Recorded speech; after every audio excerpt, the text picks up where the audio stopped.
¿Alguna vez te has preguntado por qué Dios estableció fiestas tan específicas para el pueblo de Israel? Hoy no estás aquí por casualidad. Este estudio bíblico es un mensaje directo para ti. Las celebraciones como la Pascua, Yom Kippur y Pentecostés no solo eran fechas importantes en el calendario judío, sino que esconden un significado mucho más profundo, un mensaje que Dios ha querido revelarte hoy a través de su palabra. Cada fiesta apunta a algo mucho más grande, a la obra de Jesús. A lo largo de este video, vamos a ver cómo estos eventos del Antiguo Testamento estaban diseñados para mostrarnos a Cristo y su plan de redención desde el principio. Así que quédate conmigo, porque este mensaje es para ti y no es una coincidencia que estés aquí. La Pascua, el Cordero de Dios.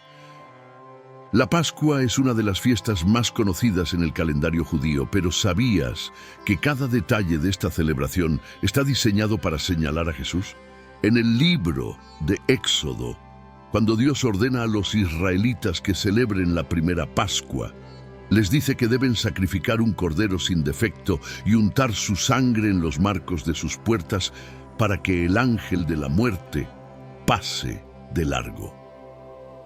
Esta sangre, que protegió a los israelitas del juicio de Dios, es una sombra de lo que Jesús haría por nosotros siglos después.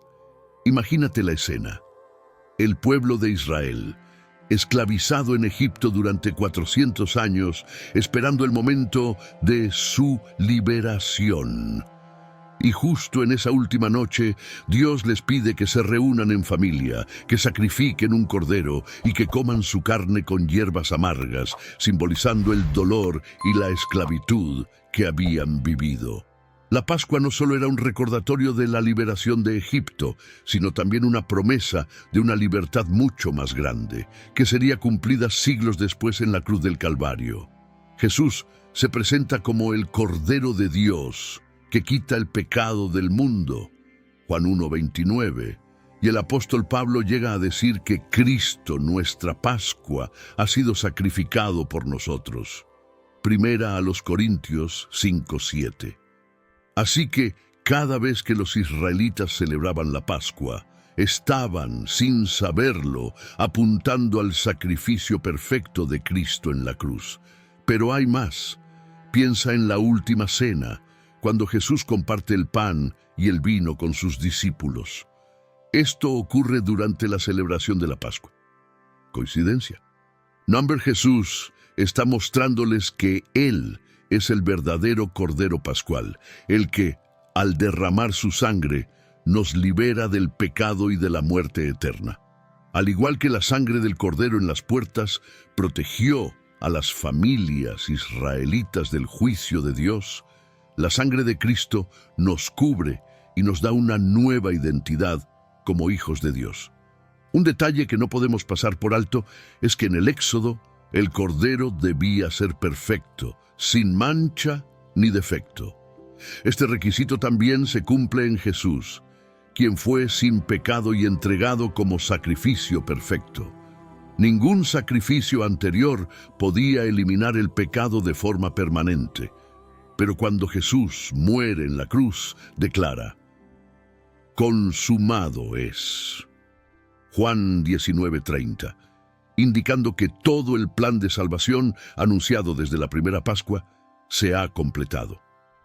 Esto revela un hermoso paralelismo.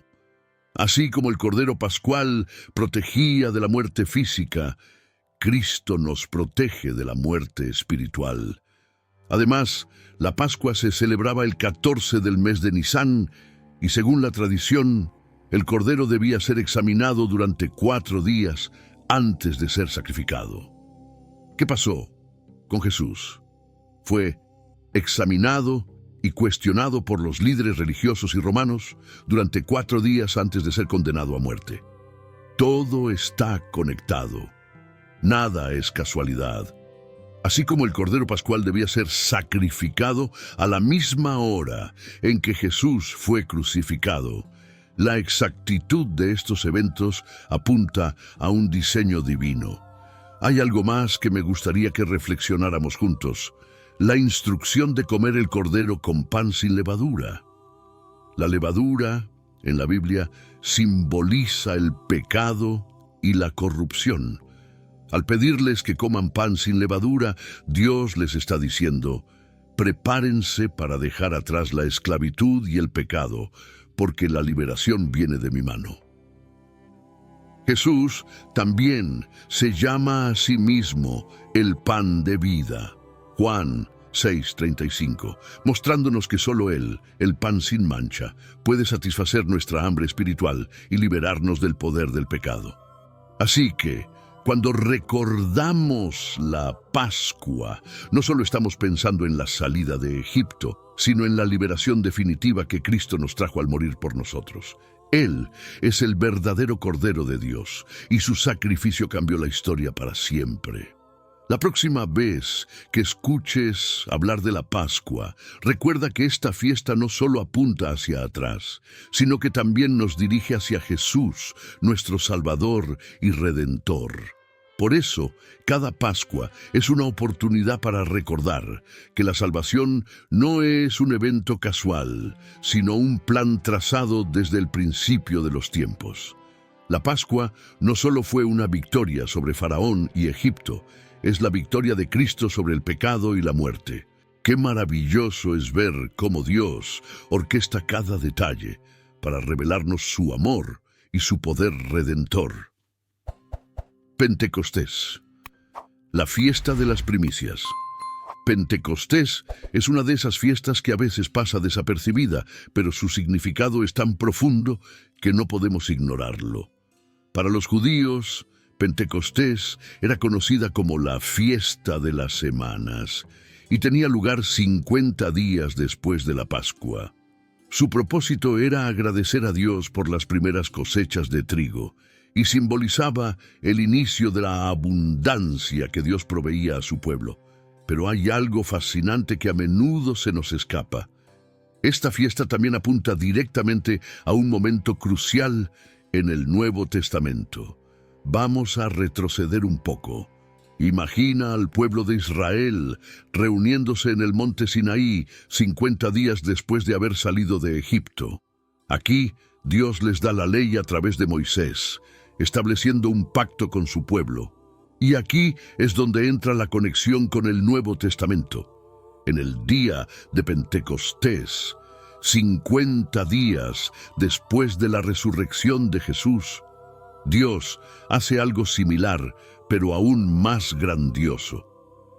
Ya no está dando tablas de piedra con mandamientos, sino que derrama su Espíritu Santo sobre los creyentes reunidos en Jerusalén, dando nacimiento a la iglesia y marcando el inicio de una nueva cosecha, la cosecha de almas. ¿No es increíble? Así como los israelitas recibieron la ley para ser guiados como pueblo, los cristianos recibimos el Espíritu Santo para ser guiados en una relación personal con Dios. Pentecostés es la celebración de las primicias, de las primeras almas que se acercan a Cristo a través de la obra del Espíritu. Por eso, en Hechos 2, vemos a Pedro predicando y a más de 3,000 personas entregando su vida a Jesús ese mismo día. La primera gran cosecha espiritual. Otro símbolo poderoso de Pentecostés es el trigo que los israelitas ofrecían en el templo. Era el fruto de su trabajo, el primer resultado de lo que habían sembrado con esfuerzo y paciencia. Y en el Nuevo Testamento, nosotros somos llamados a ofrecer nuestras propias primicias, nuestro tiempo, nuestras habilidades y sobre todo nuestros corazones a Dios.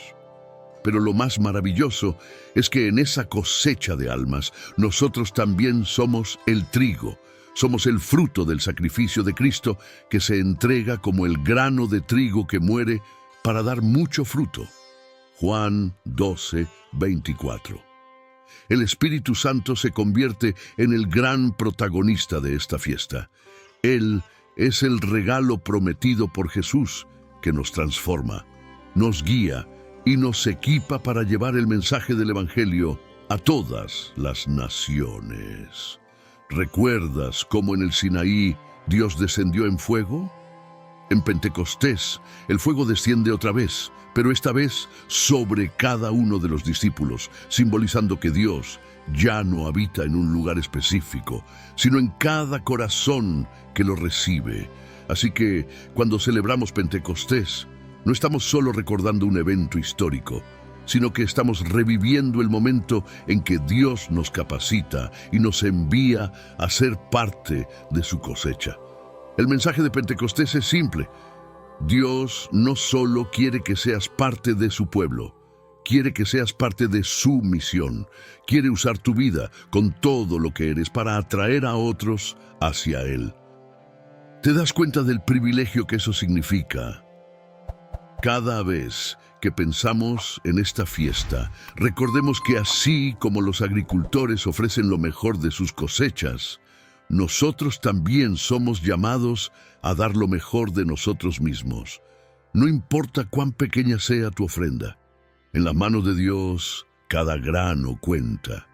Y cuando el Espíritu Santo trabaja en nosotros, incluso las ofrendas más sencillas se convierten en parte de una cosecha abundante. Un detalle que no podemos dejar de lado es que el significado de Pentecostés va más allá de un evento aislado. Marca un nuevo comienzo, una nueva etapa en el plan de Dios. Antes de este día, el Espíritu Santo se manifestaba de manera puntual en personas específicas como profetas o reyes. Pero en Pentecostés, Dios inaugura un nuevo tiempo. Su Espíritu ahora está disponible para todos aquellos que creen en Jesús. Ya no se trata de un pueblo limitado por su descendencia, sino de una familia formada por cada persona que acepta a Cristo. Para concluir, Pentecostés nos recuerda tres cosas fundamentales. Primero, que Dios cumple sus promesas. Tal como lo prometió Jesús, el Espíritu Santo vino a morar en sus seguidores y a darnos poder para testificar. Segundo, nos enseña que la cosecha de almas es el corazón del Evangelio. Y tercero, nos invita a ser las primicias de esta cosecha, personas transformadas por el Espíritu que muestran al mundo el fruto de la vida en Cristo. Por eso, cada vez que pensemos en Pentecostés, debemos verlo como un llamado a participar en la obra de Dios, como un recordatorio de que somos parte de algo más grande, una cosecha que empezó en ese primer Pentecostés y que continúa hasta hoy. Y lo más asombroso es que, si estás viendo este video ahora, es porque el Espíritu Santo también quiere usarte a ti. Tú eres parte de esa cosecha y Dios tiene un plan especial para tu vida. La fiesta de las trompetas, el día del juicio. La fiesta de las trompetas, conocida en hebreo como Rosh Hashanah, es una de las celebraciones más enigmáticas del calendario judío, y su significado está cargado de simbolismos proféticos. Esta fiesta marca el inicio del año nuevo civil en Israel y se celebra con el sonido fuerte y penetrante del shofar, un cuerno de carnero que se toca repetidamente durante el día. Pero, ¿por qué es tan importante? ¿Y qué tiene que ver con el mensaje de la redención de Cristo? Primero, hablemos del shofar. El sonido del shofar es algo más que un llamado a la atención. Es una llamada a la reflexión y a la preparación para el juicio.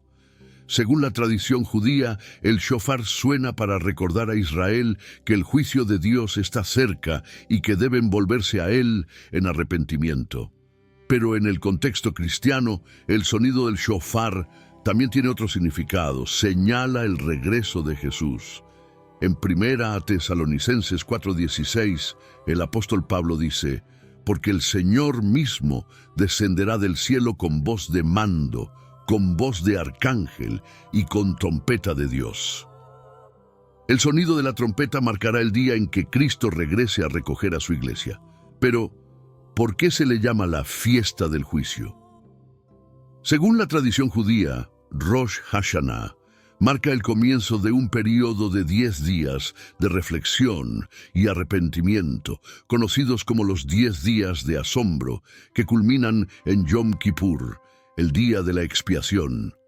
Durante estos días, el pueblo de Israel cree que Dios abre los libros del cielo y juzga a cada persona según sus acciones.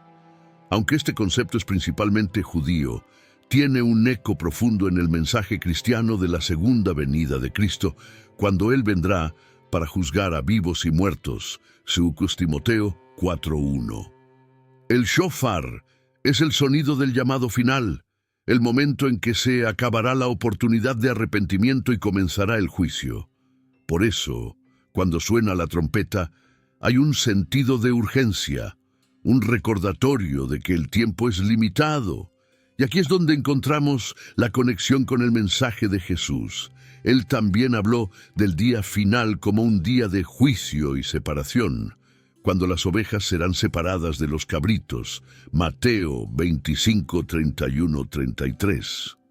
Así que cuando escuchamos hablar de la fiesta de las trompetas, deberíamos pensar en ella no solo como un evento histórico, sino como una advertencia espiritual para nosotros hoy.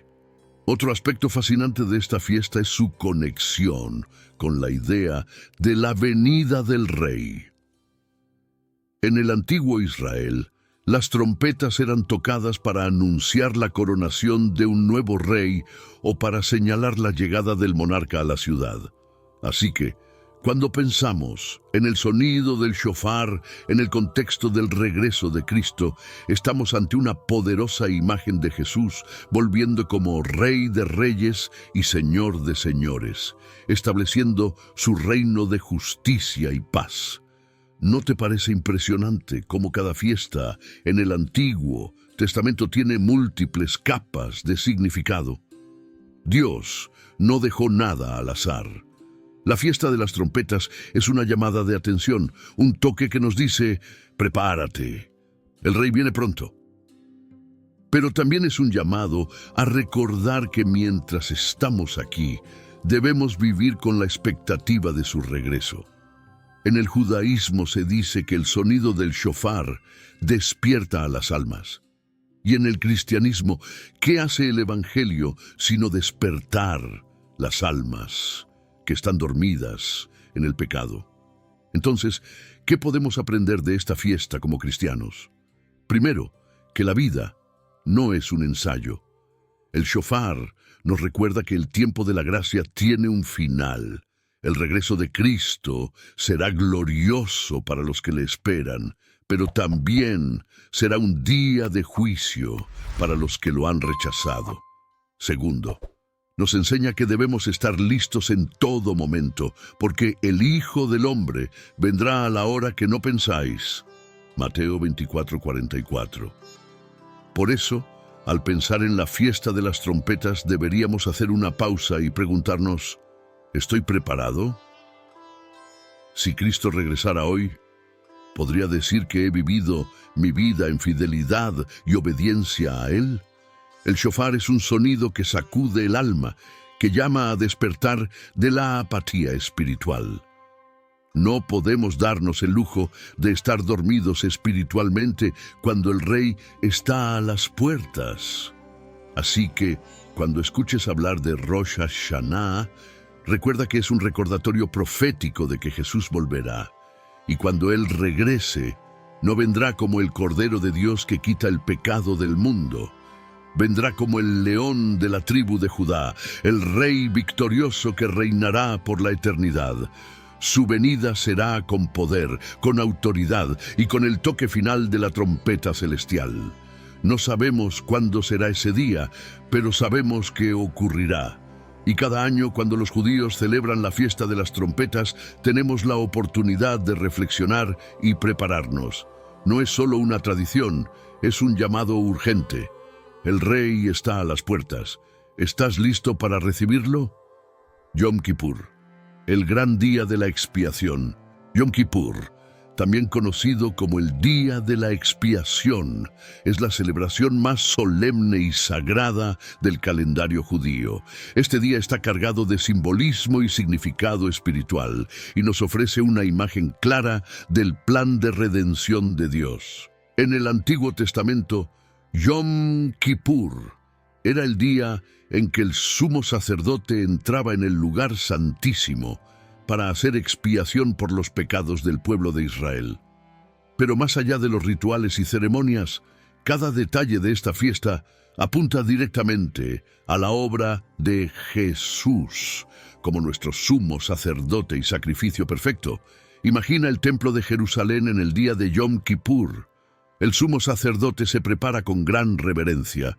Durante todo el año nadie puede entrar en el lugar santísimo, el lugar más sagrado del templo, excepto en este día, y solo el sumo sacerdote, llevando consigo la sangre de un sacrificio. Pero antes de entrar, debe hacer algo crucial: ofrecer sacrificios por sus propios pecados y los de su familia. Solo entonces, después de haberse purificado, puede entrar para rociar la sangre del sacrificio sobre el propiciatorio, el lugar que simboliza la presencia de Dios. Este acto de rociar la sangre sobre el propiciatorio era el momento culminante de Yom Kippur. Simbolizaba la expiación de los pecados de toda la nación de Israel. Pero, ¿qué tiene esto que ver con nosotros hoy? La carta a los Hebreos en el Nuevo Testamento nos da la respuesta. Todo esto era una sombra de lo que Cristo haría por nosotros. Hebreos 9, 11 a 12 dice: Cristo, habiendo venido como sumo sacerdote de los bienes venideros, entró una vez para siempre en el lugar santísimo, habiendo obtenido redención eterna. A diferencia del sumo sacerdote humano, Jesús no necesitó ofrecer sacrificios por sus propios pecados, porque Él no tenía pecado. Y a diferencia de la sangre de animales, su sacrificio fue perfecto y suficiente para limpiarnos de toda maldad. Un aspecto poderoso de Yom Kippur es el uso de 2 machos cabríos. El primer macho cabrío era sacrificado y su sangre era llevada al lugar santísimo. Pero el segundo macho cabrío, llamado el chivo expiatorio, era un símbolo del pecado del pueblo. El sumo sacerdote ponía sus manos sobre la cabeza del chivo y confesaba los pecados de Israel, transfiriéndolos simbólicamente al animal. Luego, este chivo era llevado al desierto y dejado allí, simbolizando la remoción total del pecado del campamento.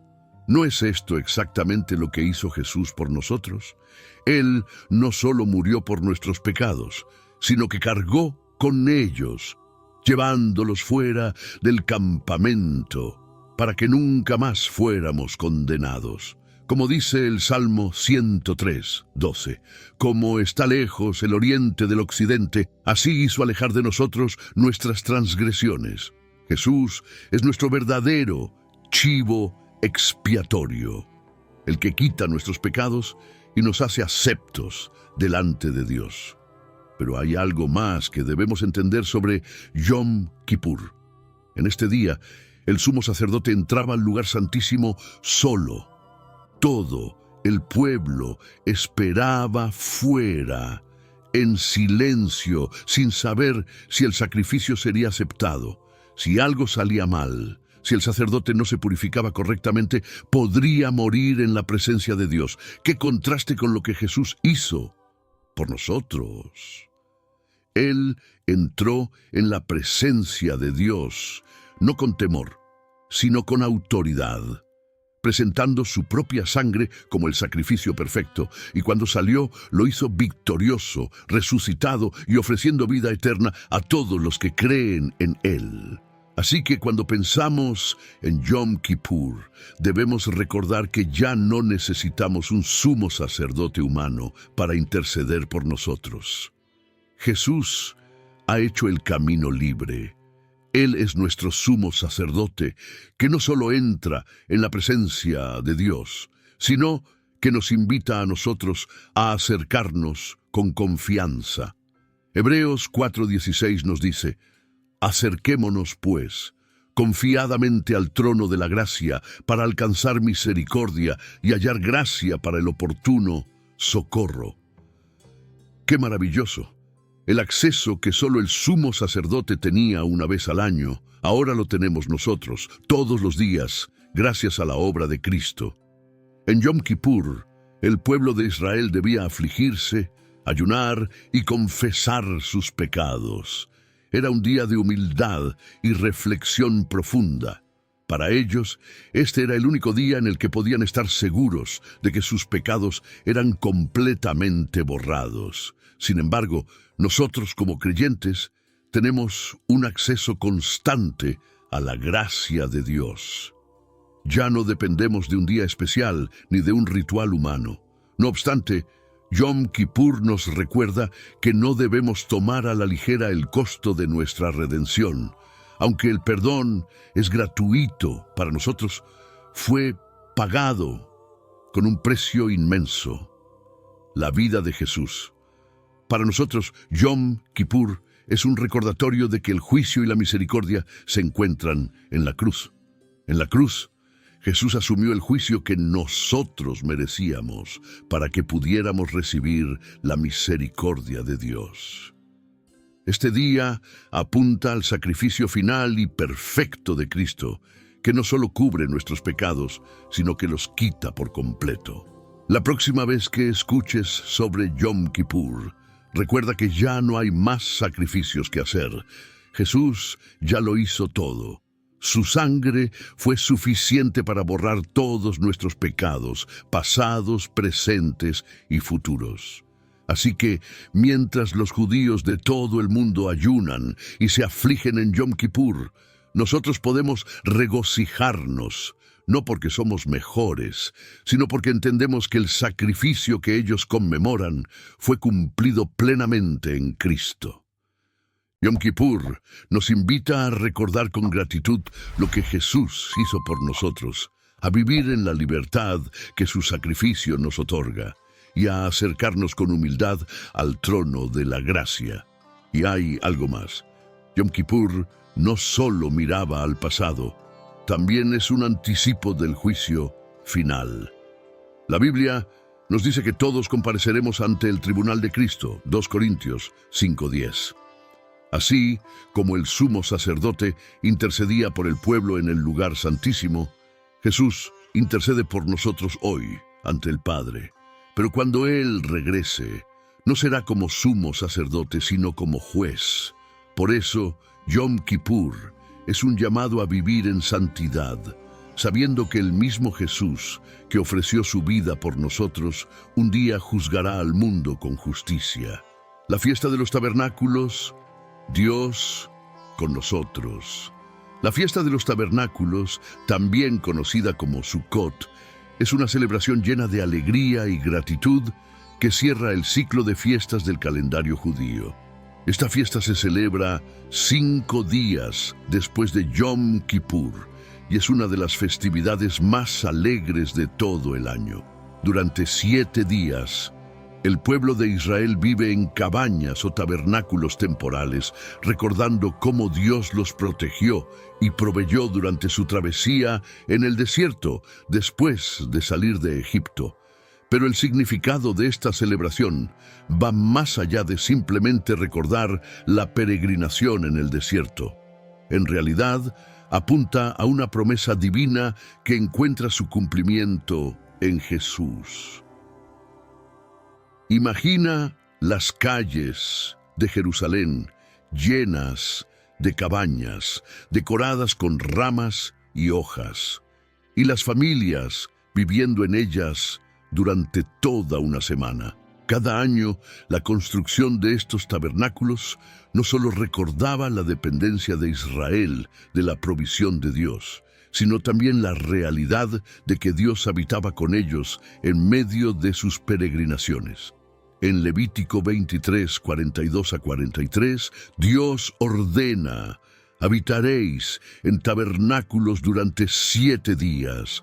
Todo natural de Israel habitará en tabernáculos, para que sepan vuestros descendientes que en tabernáculos hice yo habitar a los hijos de Israel, cuando los saqué de la tierra de Egipto. Es una poderosa imagen de la presencia de Dios en medio de su pueblo. Pero, ¿qué significa esta fiesta para nosotros hoy? El Evangelio de Juan nos da la clave.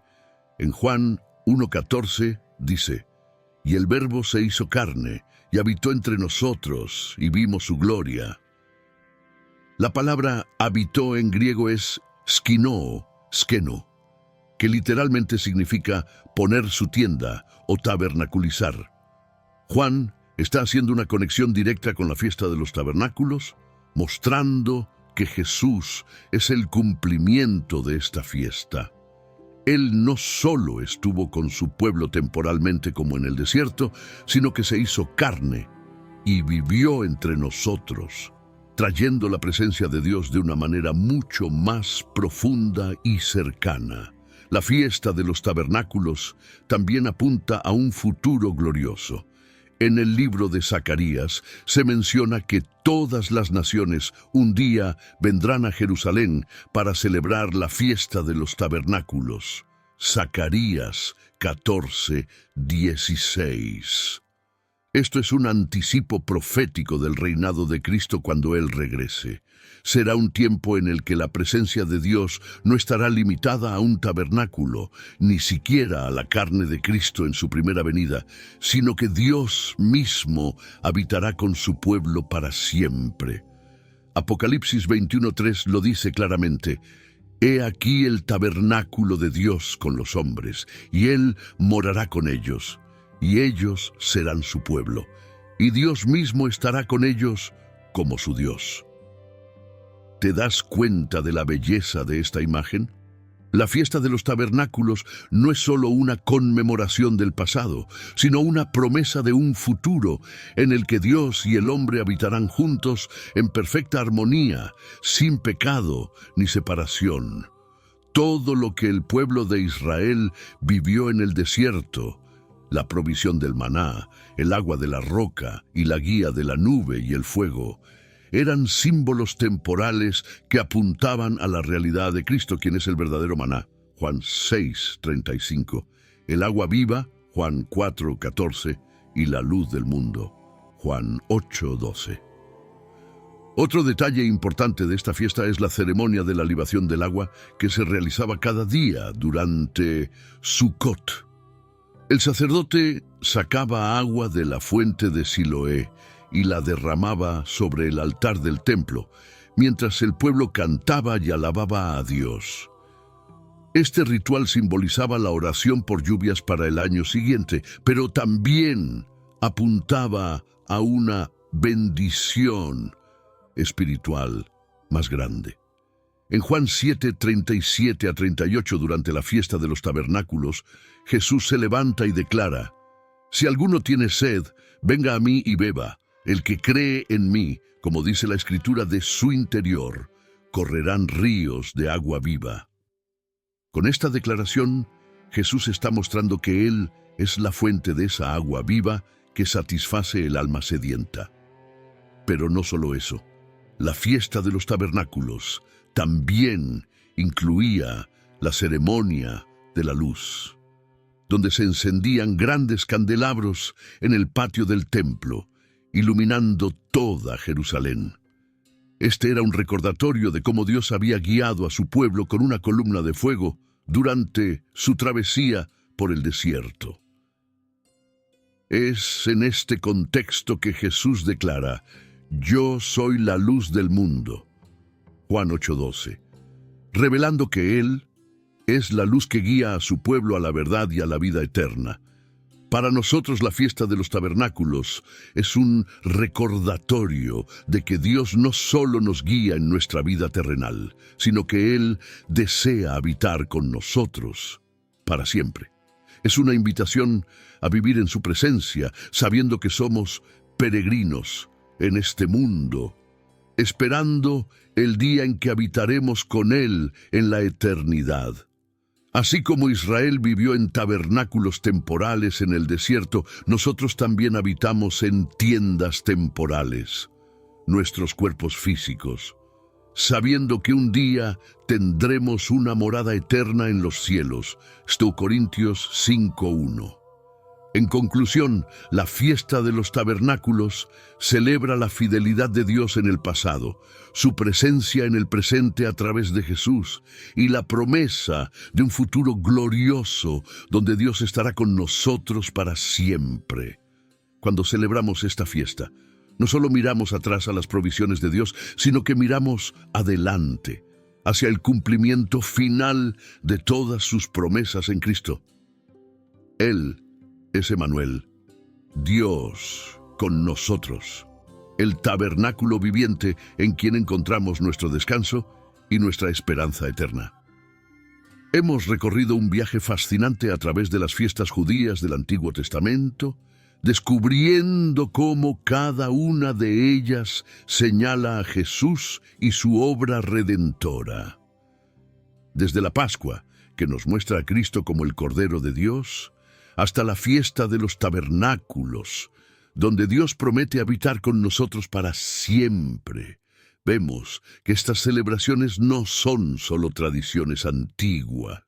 Son profecías vivas que encuentran su cumplimiento en Jesús y nos hablan hoy con un mensaje poderoso. Cada fiesta nos recuerda que Dios tenía un plan desde el principio. No es casualidad que las celebraciones más importantes de Israel apunten directamente a momentos clave de la vida y el ministerio de Jesús. La Pascua nos muestra su sacrificio en la cruz. Pentecostés nos revela el derramamiento del Espíritu Santo. La fiesta de las trompetas nos advierte sobre su regreso. Yom Kippur nos habla de su sacrificio perfecto. Y la fiesta de los tabernáculos nos da la promesa de su presencia eterna. Todo estaba planeado por Dios para que cuando Jesús viniera no quedara ninguna duda de que Él es el Mesías prometido. Ahora, ¿qué significa esto para nosotros como creyentes? Primero, que nuestro Dios es un Dios de detalles y de promesas cumplidas. Cada una de estas fiestas nos recuerda que Él es fiel y que sus promesas se cumplen en su tiempo perfecto. Si Él ya cumplió con precisión cada una de estas sombras y símbolos en la persona de Jesús, podemos tener la certeza de que cumplirá también sus promesas para el futuro. Si estás esperando que Dios responda a una oración o que cumpla una promesa en tu vida, estas fiestas nos animan a confiar y a esperar con fe. Segundo, nos invitan a ver la Biblia como un gran mapa que nos conduce a Cristo. Estas celebraciones no son eventos aislados, son partes de un todo. La Biblia nos cuenta una historia unificada, la historia de la redención a través de Jesucristo. Cuando estudiamos estas fiestas, entendemos mejor cómo todo el Antiguo Testamento apunta a Él y cómo el Nuevo Testamento revela su obra. Así que, si alguna vez te has preguntado cómo estudiar la Biblia con mayor profundidad, este es un buen punto de partida. Busca a Cristo en cada página, en cada historia y en cada celebración. Tercero, estas fiestas nos llaman a responder. No podemos conocer el significado de la Pascua sin sentir gratitud por el sacrificio de Jesús. No podemos pensar en Pentecostés sin desear que el Espíritu Santo llene nuestras vidas. No podemos escuchar el sonido de las trompetas sin preguntarnos, ¿estoy preparado para su regreso? Y no podemos reflexionar en Yom Kippur sin recordar que ya no hay más sacrificios que ofrecer, porque Cristo ya hizo el sacrificio perfecto. Finalmente, la fiesta de los tabernáculos nos recuerda que Dios desea habitar con nosotros. Jesús no vino solo para redimirnos, vino para acercarnos a Dios. Él es Emmanuel, Dios con nosotros, y quiere que experimentemos su presencia cada día. Así que, mientras esperamos su regreso, vivamos en la luz de su presencia, recordando que somos su pueblo y que Él es nuestro Dios. Antes de despedirnos, quiero animarte a que sigas profundizando en la palabra de Dios. Si este estudio ha sido de bendición para ti, compártelo con alguien más. Ayudemos a otros a ver a Jesús en cada rincón de las Escrituras y en cada una de estas fiestas. Y recuerda, no es casualidad que estés aquí hoy. Este mensaje no es solo un estudio bíblico, es una invitación personal de Dios a que lo conozcas más profundamente. Él tiene un plan para ti, un propósito para tu vida, y estas fiestas son una pequeña ventana a su gran obra de redención. Así que si sientes que Dios ha hablado a tu corazón, responde a su llamado. Confía en Jesús, acércate a Él y vive con la expectativa de su glorioso regreso. Gracias por acompañarnos en este recorrido. Si te ha gustado este video, no olvides darle un me gusta, suscribirte al canal y activar la campanita para no perderte nuestros próximos estudios. Nos vemos en el próximo video.